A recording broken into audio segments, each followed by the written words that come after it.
Sa bawat pagkain na ating ibinibigay, pinatutunayan natin ang pagmamahal ay walang pinipiling nilalang at ang bawat isa, inabando naman ay karapat-dapat sa pag-ibig at kalinga. Ang kanilang tiyan ay napupuno ngunit higit pa roon. Ang kanilang puso ay napupuno ng pag-asa. Pagkain ito ang simbolo na kahit sila'y nawalan, mayroong pa ring nagmamahal at handang magbigay ng pangalawang pagkakataon.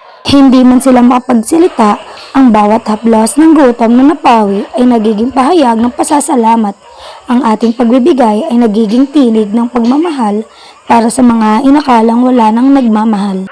Ang ating pag-aalaga sa pamamagitan ng pagkain ay nagpapakita na ang pag-abandona ay hindi ang wakas ng kanilang kwento, kundi simula ng isang bagong kabanata kung saan mayroong nagmamahal at nagmamalasakit. Ang bawat butil ng pagkain inaalay ay sobrang halaga para sa mga katulad nilang inabandona.